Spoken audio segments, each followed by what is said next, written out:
भाई और बहनों, मातृशक्ति को नमन।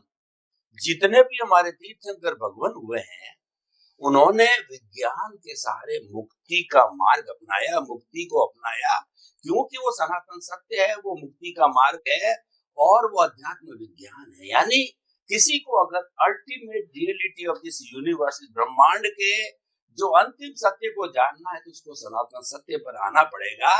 उसके बाद कुछ होता भी नहीं है। लेकिन वो सनातन सत्य वह इस युग में मिले, 5वें आर्य में मिले, तो ये तो बहुत बड़ी बात है और हम लोगों को वो मिल रहा है। तो हम कितने भाग्यशाली हैं, हम अपने कितने पुण्य की सराहना करें, अपने किस्मत की सराहना करें कि आज के इस युग में भी वह सनातन सत्य, वो तीर्थंकरों का विज्ञान हमको मिल रहा है। क्योंकि आज के इस युग में भी कुछ ऐसे ज्ञानी पुरुष जिनका की ज्ञान दर्शन खुला हो चुका है और अपने खुले ज्ञान दर्शन से वो बताते हैं, वो अनुभव के आधार पर बताते हैं। उनके पास पुस्तकीय ज्ञान नहीं है, लेकिन अनुभव के अंदर भीतर जाकर के, ज्ञान दर्शन में जाकर के वो बताते हैं। तो ऐसे स्वामी श्री कमलेशानंद जी हमारे स्टूडियो विराजमान है। समस्त श्रोताओं की तरफ से मैं आपका हार्दिक अभिनंदन सत्कार करता हूँ। स्वामी जी जय सच्चिदानंद। जय सच्चिदानंद। स्वामी जी, कोरोना 2020 में आया, तो कोरोना ने जो सबसे ज्यादा प्रभाव डाला वो स्वास्थ्य पर डाला और उसका साइड इफेक्ट अभी तक चल रहा है, आफ्टर इफेक्ट अभी भी चल रहा है। और अभी टीवी के अंदर फिर अलर्ट जारी हो रही है कहीं कहीं कोरोना के जो आने चालू हो गए। यानी स्वास्थ्य जो है बहुत मुख्य हो गया है और मेरे ख्याल से ये तो फर्स्ट प्रायोरिटी पर आने लग गया है। स्वास्थ्य हम जानते भी हैं, तो स्वास्थ्य का अध्यात्म विज्ञान से कैसे सुधार हो सकता है, क्या संबंध है, ऐसे कौन से टिप्स हैं, सूत्र हैं जिनके माध्यम से जो है व्यक्ति स्वस्थ रह सकता है। और स्वास्थ्य के बारे में मैं वर्ल्ड हेल्थ ऑर्गेनाइजेशन की जो परिभाषा है वो रख करके फिर आपसे मैं समाधान चाहूंगा।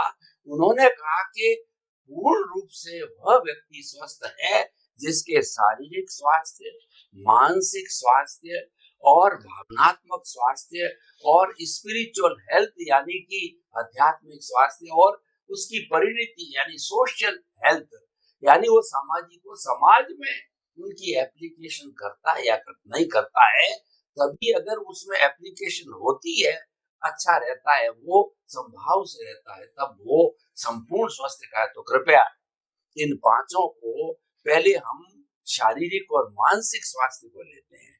तो ये क्या है और किस तरीके से अध्यात्म विज्ञान जो है इनको ठीक रखने में क्या उपाय बताता है, कृपया उपाय बताइए। प्रश्न के लिए धन्यवाद और सभी श्रोताओं को मेरा नमस्कार। आध्यात्म विज्ञान के माध्यम से अगर हम शारीरिक और मानसिक स्वास्थ्य की बात करें तो सिंपल बात यह है कि जितना नेचुरल लाइफ होगा, हवा पानी खुराक जितना नेचुरल होगा, इतना आपका स्वास्थ्य अच्छा होगा। दूसरा, अपना लाइफ परिश्रमी होगा, वो भी अच्छा होगा। तीसरी बात, मन में जो तनाव आते हैं, इसके दो कारण हैं। एक कारण है जीवन में आलस और इसीलिए काम चढ़ जाता है, पेंडिंग काम, और फिर बाद में उसका लोड होता है, ये करूं वो करूं, ये करूं वो करूं। तो काम में आलस नहीं होना चाहिए। जो काम हमको खुद को करना है और हमारे करने में कोई बीच में नहीं है, तो फिर आज का कल क्यों करेंगे। हो सकता है कल संयोग चेंज हो जाए, दूसरा कोई काम आ जाए, तो फिर लोड हो जाएगा। इसीलिए हर व्यक्ति को as far as possible, अभी तो ये वाईफाई और इलेक्ट्रॉनिक्स का जमाना है, इसलिए मैं ये तो नहीं कहूंगा कि इसको संपूर्ण बंद कर दो, ये पॉसिबल नहीं है, मगर इसका उपयोग कम से कम करो, ये जरूरी है। दूसरी बात, क्योंकि ये उसका जो उपयोग है इलेक्ट्रॉनिक्स आइटम का, इसका सीधा असर हमारे मन के ऊपर होता है।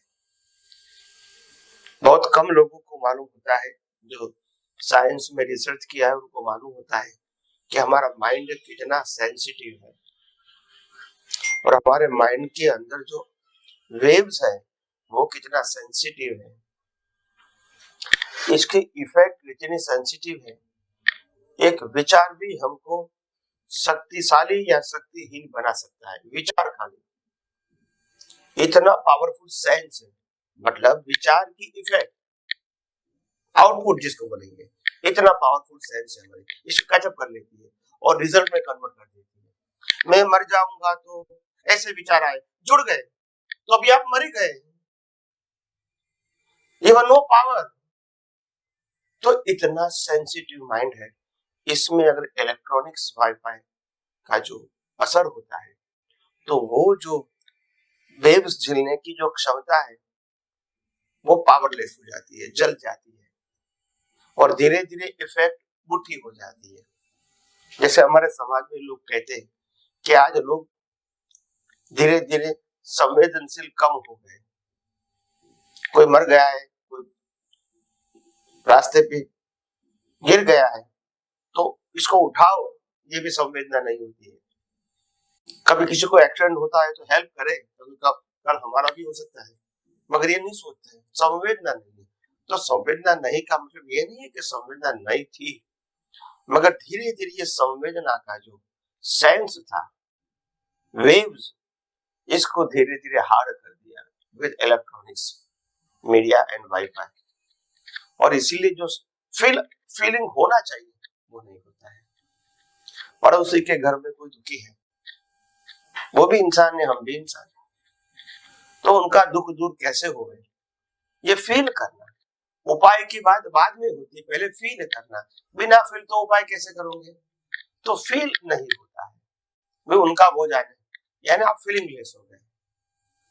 तो मेरा कहने का मतलब ये है कि कम से कम इलेक्ट्रॉनिक्स मीडिया का उपयोग जितना हो सके इतना कम करें। नंबर 1, स्वच्छ, मैंने कहा नेचुरल लाइफ जीने की कोशिश करें। एयर, वाटर एंड फूड हो सके इतना नेचुरल लें, आर्टिफिशियल नहीं, जैसे एयर कंडीशन, बहुत ज्यादा तला हुआ, पकाया हुआ और सेका हुआ खाना कम खाएं और नेचुरल खाएं। एक महाशय ने बहुत बड़ा संशोधन किया, हमारे सबको समझने के लिए बहुत जरूरी है। उन्होंने कहा कि कोई भी चीज को आप पकाते हैं और रोस्ट करते हैं, या तो इसको बाफते हैं एयर में, उसके बाद वो चीज मर जाती है, इसको उगाया नहीं जाता, वो एक्सपायर हो गई। जहां तक जीवित होती है वहां तक आप इसको बोओगे तो वो इसका फल देगी। तो कच्ची चीज जो खाते हैं वो कच्ची चीज कभी बोएंगे तो कभी फल आएगा, क्योंकि वो लाइव है। तो उन्होंने कहा कि एज फार एज पॉसिबल पकाई हुई चीज, स्टीम वाली चीज या जो फ्राई किया है, तली हुई चीज, ऐसी हो सके इतनी कम खाओ फॉर योर गुड हेल्थ। तो कहने का मतलब ये है कि बहुत सारी बातें ऐसी है कि जो हम इसमें अभ्यास नहीं करते हैं। अभ्यास करते हैं तो कॉमन सेंस से भी मालूम हो जाएगा कि जीवित चीज क्या है और मुर्दा वाली चीज क्या है। मुर्दा वाली चीज में इफेक्ट नहीं होती है, जीवित में इफेक्ट होती है, पावर होता है, विटामिन होती है, छोटे छोटे जीव मर जाते हैं वहां, तो ठंडी से और गर्मी दोनों से। तो कहने का मतलब यह है कि स्वास्थ्य का ध्यान रखने के लिए खाने की चीज, परिश्रमी जीवन, थोड़ी एक्सरसाइज, मन की शांति के लिए परिश्रमी रहो, काम करते रहो, ध्यान करते रहो, ताकि हम मन वचन काया और बाहर की अवस्थाओं से थोड़े समय के लिए मुक्त रहे, तो हमारा माइंड रिलैक्स हो जाता है। तो रिलैक्स होने का मतलब होता है ताकतवर, रिलैक्स होने का मतलब होता है एक ही प्रकार की मैकेनिकल प्रक्रिया से जो एक्टिवनेस होती है वो खत्म हो जाती है। When you change your work, फिर एक्टिवनेस आ जाती है। हम थके हुए कंटाल गए हैं, अगर कोई कहे जो घूमने के लिए जाना है तो हम तैयार हो जाते हैं, क्योंकि एनवायरमेंट चेंज हो जाता है। तो कहने का मतलब कार्यों में परिवर्तन लाए और कैसे भी करके जीवन में उत्साह बनाए रखें। इसके अलावा हम धर्म की बात, सामाजिक बात करेंगे, तो सामाजिक तौर पे भी हम एक दूसरे के साथ एडजस्ट होके जीते हैं तो अच्छी बात है। अगर हम धर्म की बात करें तो हो सके इतना पुण्य का कार्य करें, पाप का कार्य न करें, और अगर पाप का कार्य हो जाता है तो प्रायश्चित करें। तो ये चौथी बात है धार्मिक, और पांचवी है आध्यात्मिक। तो आध्यात्मिक चीज क्या है? आध्यात्म का मतलब होता है हम अभी तक शरीर को सेंटर में रख के सोचते थे, अभी आत्मा को सेंटर में रख के सोचो, ये आध्यात्म है। और आपका जो बाह्य जीवन है आध्यात्मिक विज्ञान के हिसाब से कुदरती कानून के अधीन है। जय सच्चिदानंद। हम 5 प्रकार के जीवन के स्टेज की बात करते थे।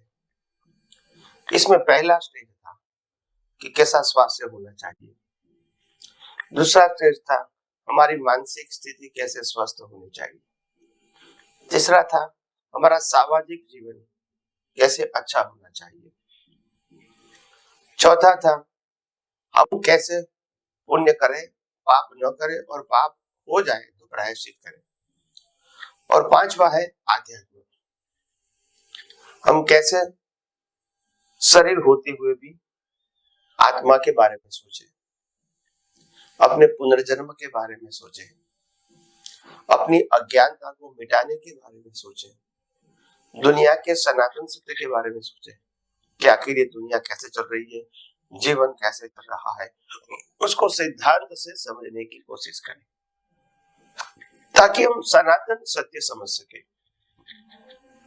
सनातन सत्य को समझना वो जीवन के सभी प्रश्नों के परमानेंट सॉल्यूशन पाने का रास्ता है। और सामाजिक सत्य, धार्मिक सत्य इज इक्वल टू रिलेटिव सत्य को अगर फॉलो करना है तो आपको हर अवस्था में शरीर के लिए क्या अच्छा है और क्या बुरा है इसको सेंटर में रख के सोचना पड़ेगा। तो शरीर के लिए सोचना है तो 4 बात आएगी, आहार मतलब स्वास्थ्य, मानसिक स्वास्थ्य, सामाजिक और धार्मिक। ये चारों बातों में सेंटर में आएगा शरीर। शरीर को किससे लाभ होता है, किससे नुकसान होता है, वो सोचना, यानी रिलेटिव सत्य के बेस पर सोचना, ये इंपॉर्टेंट है। और अगर आध्यात्म के बारे में सोचना है तो आत्मा को सेंटर में रख के सोचना है कि मैं कैसे अज्ञान या जन्म मरण से मुक्ति पाऊं, मैं कैसे खुद के स्वस्वरूप की अनुभूति करूं, मैं कैसे आनंद ज्ञान दर्शन की अनुभूति करूं। तो ये बड़ी बात होती है। इसलिए जीवन के अंदर सभी चीजें अवस्थाओं के मुताबिक जरूर है, मगर गोल इज मोस्ट इंपॉर्टेंट। ये नहीं है कि दुनिया में डॉक्टर की लाइन है, चार्टर्ड अकाउंटेंट की लाइन है, इंजीनियर की लाइन है, आईटी प्रोफेसर की लाइन है, कॉमर्स की लाइन है, आर्ट्स की लाइन है, सब लाइन है और सब में से एक भी गलत नहीं है, मगर आपको तय करना पड़ेगा कि हमको कौन सी लाइन में आगे बढ़ना है, फिर उसी के ऊपर फोकस करना है। अगर एक के ऊपर फोकस करते हैं उसका मतलब ये नहीं है कि बाकी सब गलत है ऐसा कहते हैं। You understand my point? तो अगर मैंने आत्मा को ऊपर फोकस किया तो सामाजिक और धार्मिक लाइफ गलत है, वो ऐसा नहीं कहते हैं। हमारा इंटरेस्ट भी आत्मा में बढ़ गया तो व्यवहार जीवन तो वैसे भी चलता रहेगा। तो लोग उसका उल्टा अर्थ करते हैं कि भाई आध्यात्म का मतलब संसार को भूल जाना, धर्म को भूल जाना, ये गलत है। ऐसी बात को करते भी नहीं, कर सकते भी नहीं है सिद्धांत के तौर पे। इंटरेस्ट न होने का मतलब होता है व्यवहार जीवन जो सामाजिक और धार्मिक है वो तो चलता ही रहेगा, क्योंकि ये तो कर्मों का फल है।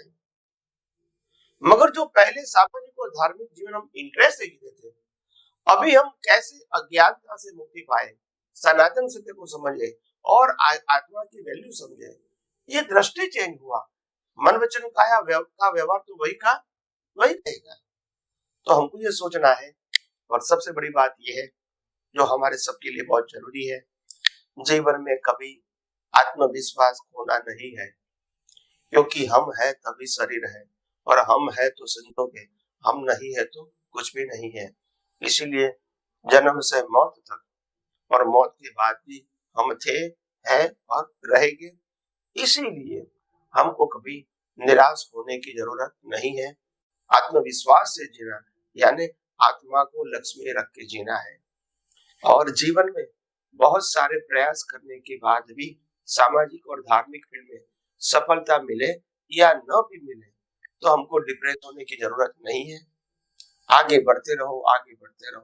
कर्मण्यवादी का रास्ते, फल जो भी मिले, मगर आत्मविश्वास क्या है? आई एम, मैं हूं तो अवस्था है, मैं नहीं तो अवस्था भी नहीं है, लाइफ भी नहीं है। तो हर व्यक्तियों को आत्मविश्वास के साथ जीना है। देह के विश्वास के साथ जीने की बात नहीं करता हूं। आत्मविश्वास, अपने आत्मा के ऊपर पूरा विश्वास होना चाहिए। बाकी सब अवस्था है, आत्मा अवस्था से पर है।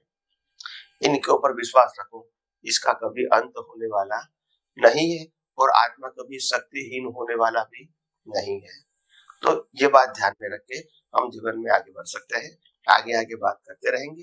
धन्यवाद। स्वामी जी, आपकी बात को मैं समाहित करूं तो बड़े सुंदर ढंग से आपने WHO के 5 जो स्वास्थ्य है उनकी पूरी अच्छी तरह से परिभाषा की। मैं अपने शब्दों में आपको बताना चाहता हूं कि शारीरिक स्वास्थ्य को मेंटेन रखने के लिए आपने ये बताया कि नेचुरल जीवन जिए और परिश्रम करें, और उसके साथ साथ में अपनी दिनचर्या जो एकदम व्यस्त रखें, आलस नहीं करें। मानसिक स्वास्थ्य के लिए मन को साध के रखें, यानी कि जो आपके मन के ऊपर ज्यादा बोझ आ जावे तो वैसा बोझ नहीं लेना है।